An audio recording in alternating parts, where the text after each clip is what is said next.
We're going continuing our study of Sefer Shmuel Aleph. We are up to Perek Yutes, and we're learning about the idea that Shaul HaMelech has felt that the presence of Hashem has left him, and he sees David HaMelech, David, who is Matzliach in both Ruchnius and Gashmius, and Shaul is possessed by what is called a Ruach Ra, a spirit of sadness, a spirit of depression, a spirit of Hashem leaving him.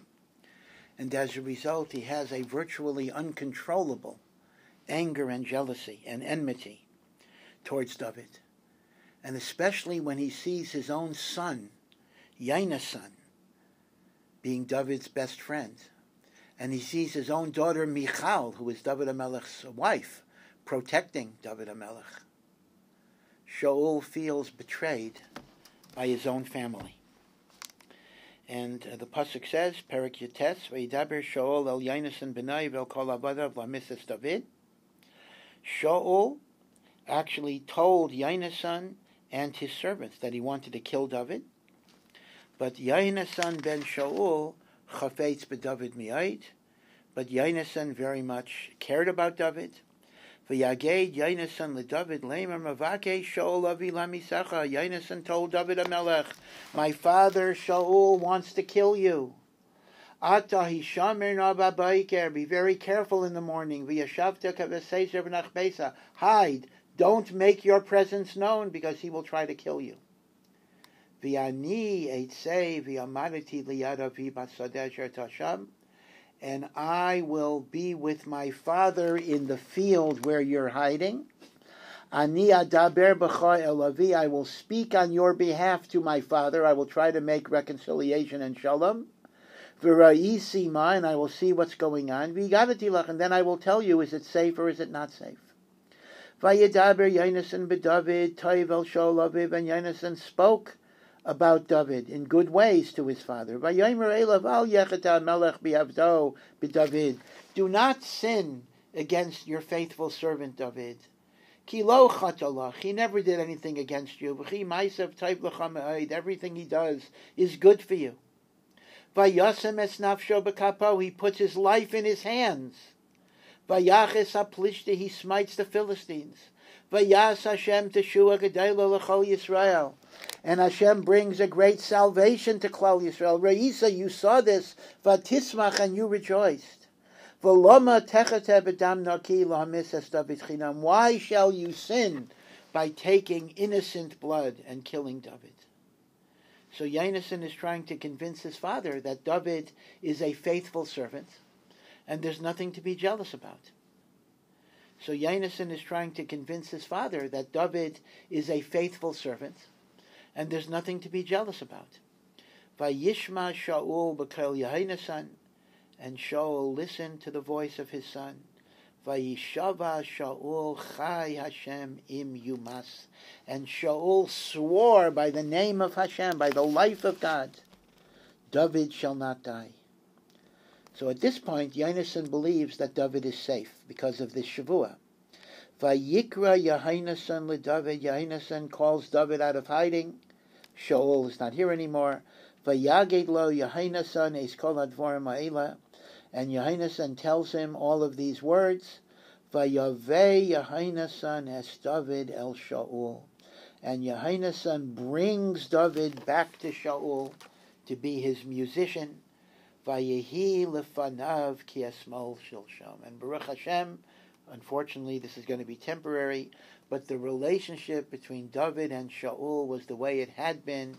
It was one of love and affection, and Shaul treasured David.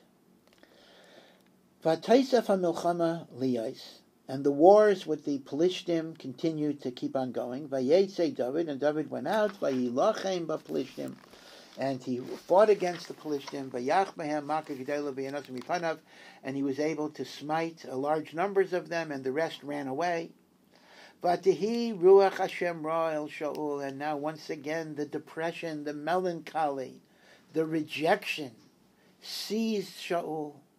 V'hu bebeitzo yoshev, and he's sitting in his house, v'chaniso biyado, and he's fondling his spear. V'David minagein biyad, and David is playing the harp. with his hands. And once again, as we learned before, Shaul violated his oath, even his shavua. Vayavakei Shaul lahakot bechanis b'David u'Bakir. Shaul wanted to smite David bechanis with his spear against the wall. Vayifter mibnei Shaul, and David escaped. Vayach es achanis bekir, and the spear just hit the wall. David nas vayimalek b'laylahu, and David fled and went into hiding that night. Vayishlach Shaul malachim el beis David l'shamcha ulamisai b'bayker, and Shaul put guards around David's house to be sure that he does not escape at night and kill him in the morning. Now, it's not so clear why doesn't Shaul want to kill him at night, but part of it might be that in the house itself he didn't want to kill David because Michal, his own wife, his own daughter, is there, and he didn't want his daughter to see him or his emissaries killing her husband. But he figured in the morning David will leave the house and we will be able to kill him on the outside. So he sent guards to be sure that David does not escape during the night, and in the morning he would kill him. Vayishlach Shaul malachim el beis David l'shamro lahamiso baboker, v'taged leDavid Michal ishto lemar. But Michal, his wife, understood what was going on, and she told David, saying, if you don't escape from this house tonight, machar atam mumas, tomorrow you are dead. Now the house is guarded, but what she did was, vatored Michal es David biyad halon. As apparently the guards were not surrounding the house. The guards were guarding the door to the house, but Michal lowered David from the window with a rope, and that window was not being guarded. Vayelech, vayivrach, vayimalet, and David was able to escape in the middle of the night. It's very reminiscent of Rachav lowering the Meraglim who were spying on Yericho. Vatikach Michal es hatrafim, and Michal took, now trafim, this is again a little bit of a difficult lashon. In Sefer Breitowitz, the Chumash uses trafim to refer to idols, to Avodah Zarah. Obviously, it's not yitachen that Michal had trafim. Michal was a righteous woman, and certainly in the house of David she would not have had trafim. So the Mefarshim say that trafim does not mean Avodah Zarah here, but it means what we would call mannequins, meaning things that had the shape of a human body. Presumably they had it to make clothing or whatever it would be, like a mannequin. And that way it would look, if Shaul's men go into the house, they would see a man sleeping, or something that looked like a man that was sleeping. So she took the trafim, she took the mannequins, she put them on David's bed. V'yes kavir ho'izim sama merash hesav, and she took the hide of a goat and she rolled it up so it looked like a head. But the chasba beged, and she covered everything with a garment so it looked like a cover. Vayishlach Shaul malachim lakachas es David, and in the morning when David didn't leave the house, Shaul did invade the house to arrest David. And when Shaul went into the house, vataymer chaylahu, Michal said, he's sick, he can't come out of bed.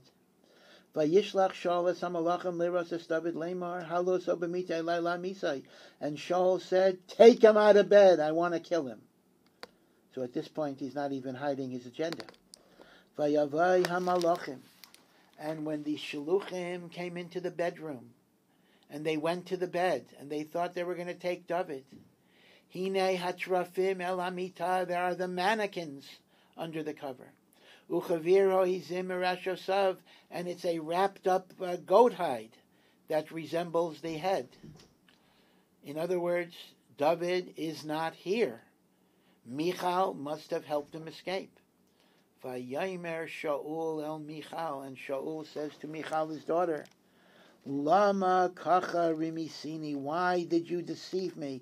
Vateshalchi es oyevi vayamalet, you sent forth my enemy. and he escaped. V'taimar Michal el Shaul, and Michal said to Shaul, Hu amar Elai shalcheni lama amisech.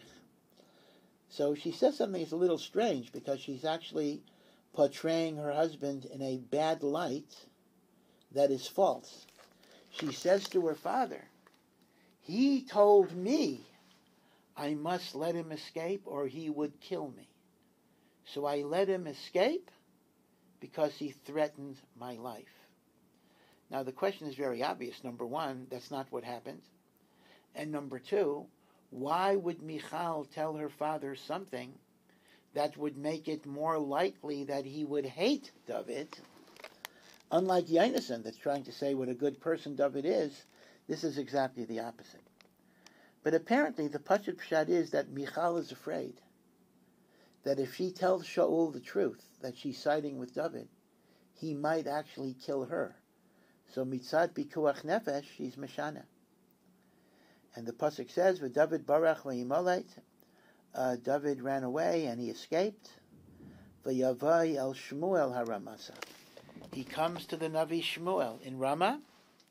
V'yagid la yezeh kol asher asa lo Shaul, and he tells Shmuel all of the enmity that Shaul is doing and that Shaul tried to kill him. V'yelechu Shmuel v'yeshvu b'nayos. And he and Shmuel went to Nayos. Nayos is a district in Ramah. Vayugad l'Shaul leimer nei David ben Nayos b'Ramah. And Shaul got news that this is where David is. Vayishlach Shaul malachim l'kachas es David. And Shaul sent messengers to arrest David, to kill him. But what happened was, Vayar es lahakas hanaviyim nibim u'Shmuel omeid nitzav aleihem. That Shmuel was apparently surrounded by his Talmidim, who were Nevi'im, together with David, and all of them were in an ecstatic, prophetic trance, and they were prophesying in the name of God under Shmuel. And what happened was, this prophetic inspiration was contagious, and the Shaluchim of Shaul that came to kill David, they also were enveloped in the prophetic spirit. Vatihi al malachei Shaul ruach elokim, vayisnabu gam hema. V'yagidu l'Shaul, that his shluchim were out of commission, they became prophets. Vayishlach malachim acherim, he sent a second delegation, vayisnabu gam hema, and they also became Nevi'im. Vayesef Shaul v'yishlach malachim shalishim v'yisnabu gam hema. He sent 3 delegations. And none of them were able to do the job because they all got caught up in the prophecy. And finally, Shaul himself went. Vayelech gamhu haramasa. Vayavo ad habor hagadol asher b'shechu. He came to a big well, big cistern. That was a landmark. Vayishal vayemer evo Shmuel v'David. Where is Shmuel v'David? Vayemer hine ben Nayos b'Ramah. They are in the district of Nayos in Ramah. Vayelach sham el Nayos b'Ramah. And what happened was, Shaul too got caught up in the ecstasy and the prophecy. Vatihi alav gamhu ruach elikim. Vayelech haloich vayisnabei ad bayai benayos b'Ramah. He got caught up until he got to where Shmuel was. Vayifshat gamhu begadav. He took off his clothes. He took off his garments. So this is not really a holy nevuah. This is more like a trance. Vayisnabe gamhu lifnei Shmuel, and he became a navi in front of Shmuel. Vayipol orim kol hayom b'chol halayla, and he was naked, or at least without his normal clothing, the whole day and the whole night. And this was so unusual that this became the source of a saying, Al Kain Yoimru. And this is why there was a saying, whenever a person kind of does something that is very unusual, something that you wouldn't expect from them, there was a pitkam, there was a proverb, Hagam Shaul Panavim. Is Shaul too among the prophets? We wouldn't expect it. Now the emes is, we actually had this before. This is when Shaul initially became Melech. He also had a prophetic experience, and that became the origin of saying Hagam Shaul Banaviim. Here we have a second instance when he's pursuing David, and yet he is seized by a spirit of prophecy, and this too was the zecher, the remembrance of what people meant when they said Hagam Shaul Banaviim. But again, this was used not only about Shaul, this was used in any situation where somebody did something that was totally unexpected. That, can Shaul also be a Navi? So this is the end. Ad Kan Perek Yutes.